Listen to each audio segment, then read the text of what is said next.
வணக்கம்.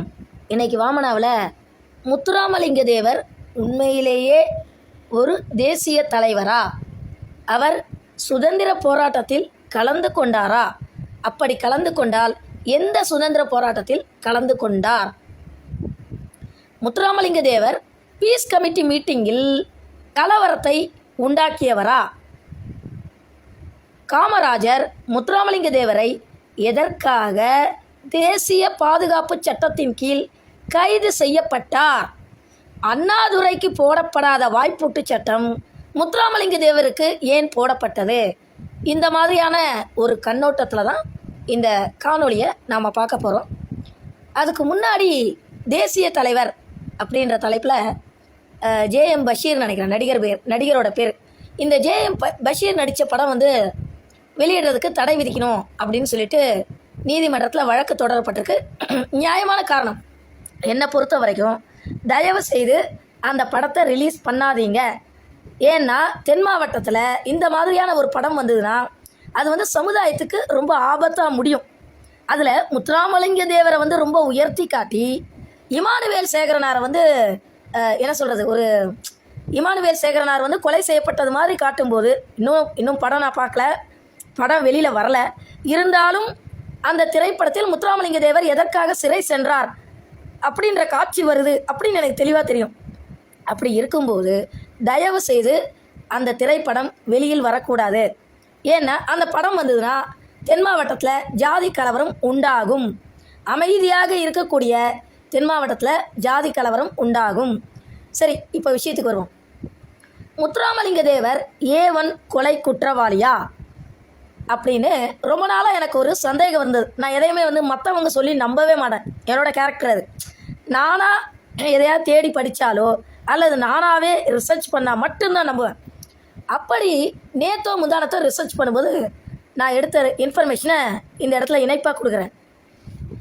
1957 செப்டம்பர் 1 அந்த ஊர் பேர் எனக்கு சரியாக ஞாபகம் இல்லை. அந்த ஊரில் ஒரு மூதாட்டி இறந்து போகிறாங்க. அந்த மூதாட்டியோட சடலத்தை தூக்கிட்டு போகும்போது ஆதிக்க சாதியினர் அந்த பக்கம் அந்த மூதாட்டியோட சடலத்தை விடமாட்டேன்னு சொல்கிறாங்க. அப்போ ஒரு பெரிய பிரச்சனை உருவாகுது. சிவிஎம் பணிக்கர், இந்த சிவிஎம் பணிக்கர் தான் அப்போ பார்த்திங்கன்னா கலெக்டராக இருந்திருக்காரு. இவருடைய தலைமையின் கீழ் ஒரு பீஸ் கமிட்டி மீட்டிங் நடக்குது. என்னைக்கு? செப்டம்பர் 10, 1957 செப்டம்பர் 10 அன்று சிவிஎம் பணிக்கர் கலெக்டர் தலைமையில் ஒரு பீஸ் கமிட்டி மீட்டிங் நடக்குது. பீஸ் கமிட்டி மீட்டிங்க்கு முத்துராமலிங்க தேவரும் சசிவர்ண தேவரும் ரொம்ப தாமதமாக வர்றாங்க. ஆனால் இமானுவேல் சேகரனார் முன்கூட்டியே அந்த பீஸ் கமிட்டி மீட்டிங்கில் உட்கார்ந்துடுறாரு. முத்துராமலிங்க தேவர் வரும்போது எல்லாரும் எழுந்து வணக்கம் சொல்கிறாங்க, மரியாதை தெரிவிக்கிறாங்க. ஆனால் இமானுவேல் சேகரனார் மட்டும் எழுந்திருக்கவே இல்லை. இதில் முத்துராமலிங்க தேவருக்கும் முத்துராமலிங்க தேவரோடைய ஆதரவாளர்களுக்கும் ஒரு மிகப்பெரிய என்ன சொல்கிறது, ஒரு ஈகோ பிரச்சனை வருது. மறுநாளே செப்டம்பர் 11, 1957 இரவு 9 மணி பாஸ்டர் மாணிக்கம் அவரோட வீட்டுக்கு எதிர இமானுவேல் சேகரனார் கொல்லப்படுகிறார். யாரால் கொல்லப்படுகிறார்னா முத்துராமலிங்க தேவரோட ஆதரவாளர்களால் கொல்லப்படுகிறார். முத்துராமலிங்க தேவரோட பேர் தான் பார்த்திங்கன்னா எஃப்ஐஆரில் முதல் பேர் A1 கொலை குற்றவாளி. ஆனால் இரண்டாம் குற்றவாளியிலிருந்து 4ஆம் குற்றவாளி வரைக்கும் தான் ஆயுள் தண்டனை. மற்ற எல்லாருமே இந்த வழக்கில் விடுதலை செய்யப்படுறாங்க. இதில் பேயத்தேவர், தவசி தேவர், அப்புறம் இன்னொரு தேவர், அந்த 3 பேர், அந்த தேவர் பேர் எனக்கு சரியாக ஞாபகம் இல்லை. ஆனால் இணைப்பாக கொடுக்குறேன். அவங்களோட பேர் இந்த காணொலியில் நான் இணைப்பாக கொடுக்குறேன், நீங்கள் பார்த்துக்குங்க. இந்த 3 குற்றவாளிகளுக்கு மட்டும்தான் தண்டனை கிடைக்குது. மற்ற எல்லாருமே விடுதலை செய்யப்படுறாங்க. முத்துராமலிங்க தேவர் இந்த சம்பவம் நடந்து கிட்டத்தட்ட ஒரு 20 நாள் கழித்து தான் கைது செய்யப்படுகிறார். இதற்கான ஆதாரம் பரமக்குடி காவல் நிலையம். பரமக்குடி போலீஸ் ஸ்டேஷனில் 1957 முத்துராமலிங்க தேவர் மீது வழக்கு பதிவு செய்யப்பட்டதற்கான சாட்சி உள்ளது. கிரைம் நம்பர் என்ன தெரியுமா? இவ்வளவு பேசுகிறீங்களே எல்லாரும், அந்த வழக்கோட கிரைம் நம்பர் உங்களுக்கு தெரியுமா? 209 கீழ் 1957, 209, 1957. இதுதான் இந்த வழக்கின் குற்ற எண். இந்த வழக்கு எங்கே நடந்தது அப்படின்னு சொல்லி பார்த்தீங்கன்னா புதுக்கோட்டை மாவட்டத்தில் இருக்கக்கூடிய நீதிமன்றத்தில் தான் நடந்தது. இந்த வழக்கினுடைய நீதிபதி யார், அதுதான் ரொம்ப ரொம்ப முக்கியமானது. எம் அனந்த நாராயணன். இவர் அடிப்படையில் ஒரு பிராமண சமுதாயத்தை சேர்ந்தவர் நினைக்கிறேன். பொதுவாக நான் தீவிரமான பிராமண சமூகத்து ஆதரவாளர். பிராமண சமூகத்தை எந்த சந்தர்ப்ப சூழ்நிலையும் விட்டு கொடுக்க மாட்டேன். ஆனால் இந்த வழக்கை பொறுத்த வரைக்கும் முதன்முறையாக ராஜகோபாலாச்சாரி மீதும் அனந்த நாராயணன், நீதிபதி அனந்த நாராயணன் மேலையும் எனக்கு ஒரு சின்ன கோபம் வருது. ஏன்னா ரொம்ப சிரத்தை எடுத்து கொலை குற்றவாளியான முத்துராமலிங்க தேவரை காப்பாற்றியிருக்காங்க. அதாவது முத்துராமலிங்க தேவர் நேரடியாக கொலை செய்யலை, நான் ஒத்துக்கிறேன், அவர் நேரடியாக கொலை செய்யலை. ஆனால் அவருடைய ஆதரவாளர்கள் கொலை செய்தது உண்மையா இல்லையா? முத்துராமலிங்க தேவரோட பேர் எஃப்ஐஆரில் A1 குற்றவாளியாக போடப்பட்டிருக்கா இல்லையா? அவர் சிறையில் கொலை குற்றத்திற்காக அடைப்பட்டு இருந்தாரா இல்லையா? இதையெல்லாம் நீங்கள் சொல்லுங்கள். எல்லாமே உண்மை தானேங்க. அவர் மீது, யார் மேலே? முத்துராமலிங்க தேவர் மீது செக்ஷன் 302 போடப்பட்டிருக்கிறது. என்னென்ன செக்ஷனில் அவர் கைது செய்யப்பட்டு இருக்கிறார்? செக்ஷன் 302 பிரிவு 34, செக்ஷன் 109. இந்த பிரிவின் கீழ் முத்துராமலிங்க தேவர் மீது வழக்கு பதிவு செய்யப்பட்டு எஃப்ஐஆர் பதியப்பட்டு அவர் சிறையில் அடைக்கப்பட்டு அதற்கு பிறகு பிராமண சமூகத்தை சேர்ந்த நீதிபதி எம் அனந்த நாராயணன் வி ராஜகோபாலாச்சாரியால் அதாவது வி ராஜகோபாலாச்சாரி மட்டும் கிடையாது, குப்புசாமி ஐயர், நிறைய ஐயருங்க தான் முத்துராமலிங்க தேவரை காப்பாற்றி விட்டுருக்காங்க. அதற்கு பிறகு நடிகர் கமலஹாசன், அவங்க அப்பா பேர் சீனிவாசன், நடிகர் கமலஹாசனுடைய அப்பா சீனிவாசனும் முத்துராமலிங்க தேவர் ரொம்ப நெருங்கிய நண்பர்கள்.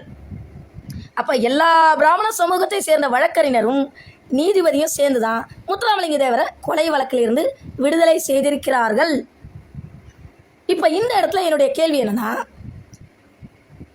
அதாவது கொலை வழக்கில் கைது செய்யப்பட்டு ஓராண்டு சிறை தண்டனை அனுபவித்து அதற்கு பிறகு அக்விட்டடான முத்துராமலிங்க தேவருக்கு என்ன சொல்கிறது, பாரத ரத்னா விருது கொடுக்கணும்னு நீங்கள் கேட்குறீங்க. எப்படி? கொலை குற்றவாளியான முத்துராமலிங்க தேவருக்கு பாரத ரத்னா விருது கொடுக்கணும்னு நீங்கள் கேட்குறீங்க. அவர் கொலை குற்றவாளி இல்லை, அவர் அக்யூட்டடு, அவர் கொலை வழக்கிலேருந்து விடுதலை செய்யப்பட்டார் அப்படின்னு நீங்கள் சொன்னாலும் அவர் மீது செக்ஷன் 302, செக்ஷன் 34, செக்ஷன் 109 போடப்பட்டதா இல்லையா? எஃப்ஐஆர் பதிவு செய்யப்பட்டதா இல்லையா? பரமக்குடி ஸ்டேஷனில் 1957 முத்துராமலிங்க தேவர் மீது வழக்கு பதிவு செய்யப்பட்டதா இல்லையா? அதற்கு பிறகு சிறையிலிருந்து அவர் விடுதலை ஆயிருக்கார், நான் ஒத்துக்கிறேன், இல்லைன்னா மறுக்கல.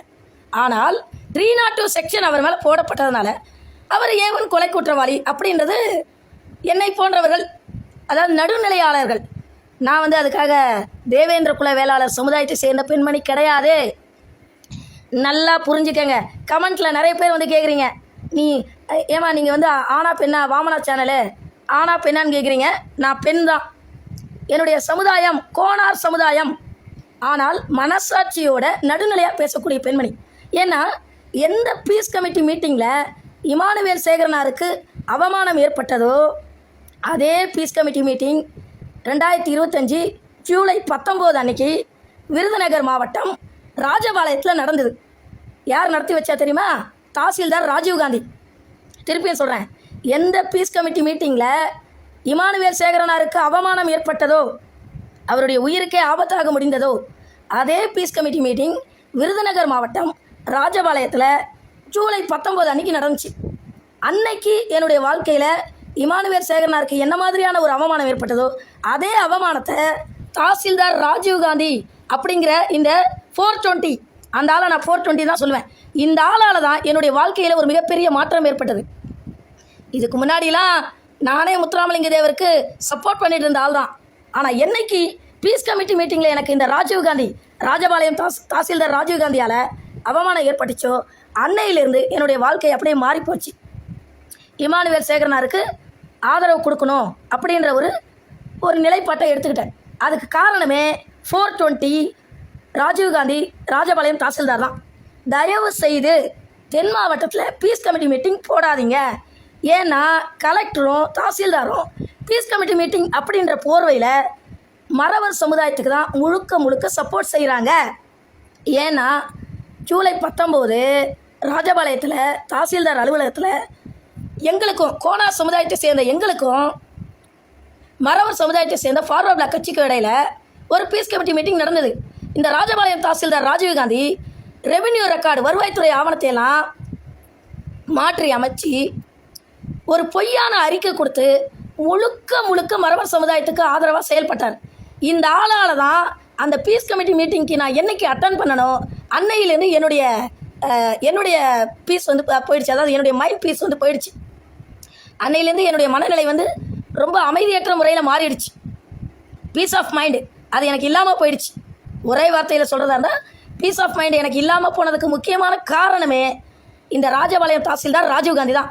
இப்போ நான் கடுமையாக எச்சரிக்கிறேன், ஒழுங்கு மரியாதையாக ராஜபாளையம் தாசில்தார் ராஜீவ்காந்தி திருந்திடணும். நான் விடவே மாட்டேன். சரி, இப்போ விஷயத்துக்கு வருவோம். இந்த தேசிய தலைவர் ஜே.எம். பஷீர் நடித்த அந்த திரைப்படம் வெளியிடப்படக்கூடாது. அப்படி நீங்கள் ஒருவேளை அந்த படத்தை நீங்கள் வெளியிடணும் அப்படின்னா அப்புறம் நான் வந்து உண்மையான காட்சிப்படுத்தி இமானுவேல் சேகரனாரை வச்சு நான் ஒரு படம் எடுப்பேன்.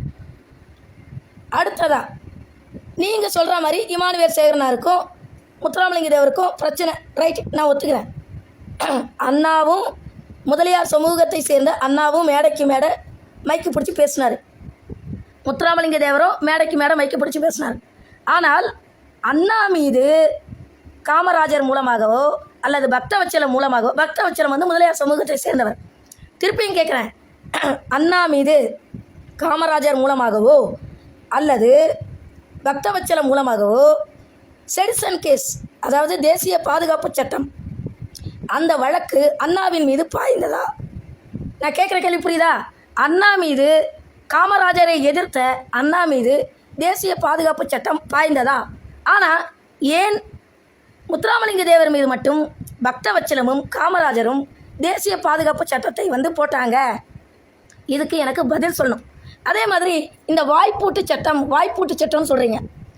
முத்துராமலிங்க தேவருக்கு வந்து சுதந்திர போராட்டத்தில் அவர் கலந்து கொண்டு போராடினதுனால வாய்ப்பூட்டு சட்டம் போடப்பட்டதா, அல்லது அரசாங்கத்தை விமர்சனம் செய்ததால் வாய்ப்பூட்டு சட்டம் போடப்பட்டதா?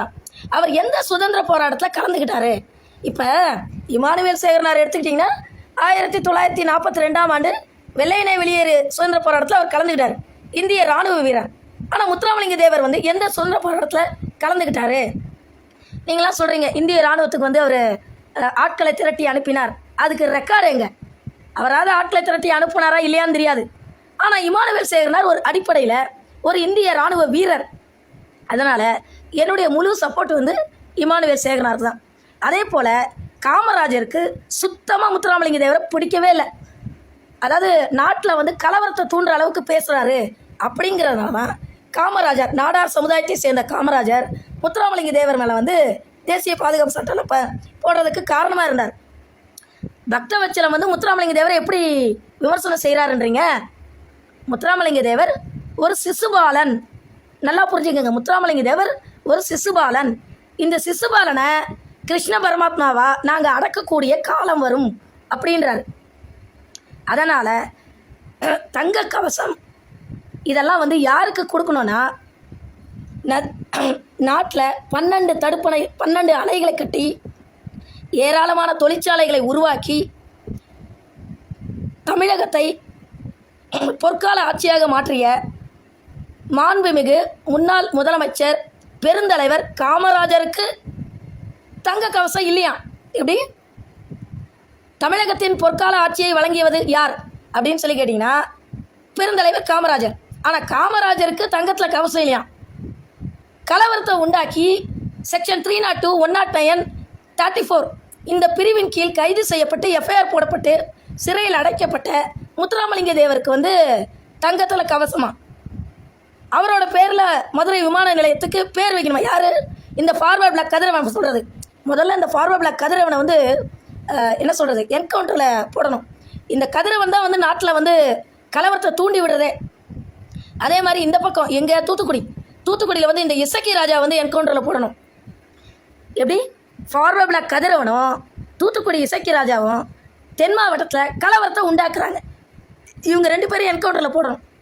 அதனால் மதுரை விமான நிலையத்திற்கு முத்துராமலிங்க தேவரோட பேரை வைக்கக்கூடாது, முத்துராமலிங்க தேவருக்கு பாரத ரத்னா விருது கொடுக்கக்கூடாது, தேசிய தலைவர் அப்படின்ற திரைப்படம் வெளியிடப்படக்கூடாது. அதே போல் தமிழகத்தில் பொற்கால ஆட்சியை வழங்கிய காமராஜருக்கு அவருடைய பிறந்த நாளான ஜூலை 15 அன்று தங்கத்தால் கவசம் அணிவிக்கப்பட வேண்டும். 1957 கீழத்தூவல் முதுகுளத்தூர் பிரச்சனை நேரத்தில் நாடார் சமுதாயமும் தேவேந்திர குல வேளாளர் சமுதாயமும் ஒற்றுமையாக இருந்திருக்காங்க. உண்மையிலேயே சொல்கிறேங்க, நாடார் சமூகமும் தேவேந்திர குல வேளாளர் சமூகமும் 1957 ஆண்டு எப்படி ஒற்றுமையாக இருந்தீங்களோ அதே மாதிரி ஒற்றுமையாக இருக்கணும்னு சொல்லி இந்த காணொலி முடிச்சுக்கிறேன். நன்றி, வணக்கம்.